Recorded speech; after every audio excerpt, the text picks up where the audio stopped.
Hello guys, welcome to the channel. News और update के session में आपका स्वागत है। तो पहली न्यूज़ है फीफा की।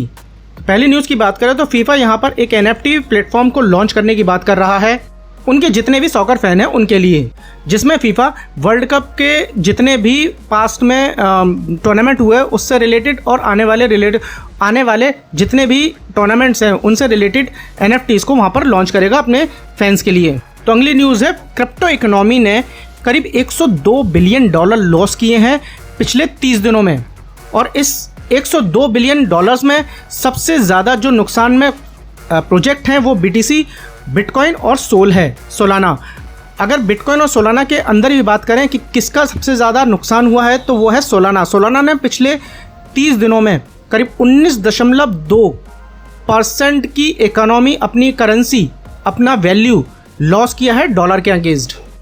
और वहीं BTC की बात करें, बिटकॉइन ने करीब 12.71% लॉस किया है अपनी टोटल वैल्यू का US डॉलर में।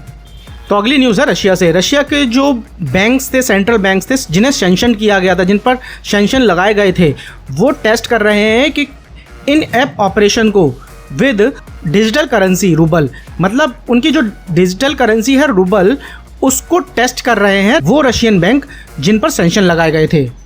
दैट मीन्स कि वो रशियन CBDC को टेस्ट कर रहे हैं कि किस तरह से उसे इंटरमीडिएट के थ्रू एक ट्रेड कर सकते हैं, किस तरह से पेमेंट करें, किस तरह से पेमेंट लेंगे। ओवरऑल वो उसका पूरा टेस्टिंग कर रहे हैं कि कहीं कोई दिक्कत ना आए इन फ्यूचर उसे यूज़ करते समय। तो अगली न्यूज़ है, US की जो एक कंपनी डेलॉयट है जो फाइनेंशियल सर्विस प्रोवाइड करती है, उसका कहना है कि करीब 50% CFOs जो हैं, चीफ फाइनेंशियल ऑफिसर्स ने माना है एक सर्वे में कि जो रिसेशन है वो US में हिट कर सकता है इस साल के अंत तक या अगले साल तक।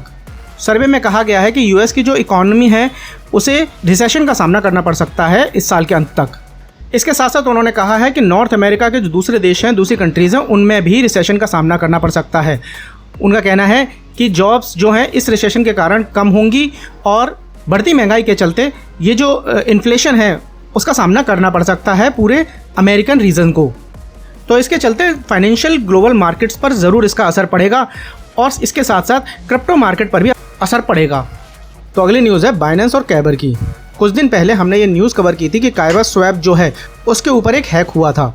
अब यहाँ पर एक न्यूज़ निकल कर आ रही है कि बाइनेंस ने आइडेंटिफाई कर लिया है उस हैक करने वालों को जिसने काइबर स्वैप को हैक किया था। बाइनेंस की तरफ से एक बयान आया है जिसमें उन्होंने कहा है कि उन्होंने 2 ऐसे हैकर्स को, सस्पेक्ट को आइडेंटिफाई कर लिया है जिन्होंने इस हैक को अंजाम दिया था, और इसके लिए उन्होंने लॉ इन्फोर्समेंट टीम जो थी काइबर की उसको इन्फॉर्म कर दिया है, उसको बता दिया है। तो इस इंसिडेंट के चलते बाइनेंस की खूब वाहवाही हो रही है, तारीफ़ हो रही है।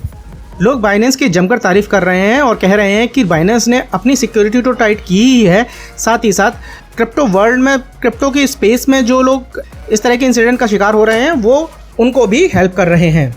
तो अगली न्यूज़ है, एक नाइजीरियन फर्म है फिनटेक यूनिफॉर्म, उसको नाइजीरियन गवर्नमेंट की तरफ से एक गेम चेंजिंग लाइसेंस मिला है जिसके थ्रू वो एवरी सिंगल चीज़, जो भी वस्तु है जिसकी कोई वैल्यू है, उसे ग्लोबल कॉमर्स के थ्रू यूज़ कर सकते हैं। इस लाइसेंस के थ्रू जितनी भी फाइनेंशियल ट्रांजैक्शंस हो रही हैं, चाहे वो किसी कस्टमर्स हो, मर्चेंट हो या स्टेक होल्डर्स हो या कोई अदर जो भी हो, उनको वो इस लाइसेंस के थ्रू अपनी सर्विसेज प्रोवाइड कर सकते हैं।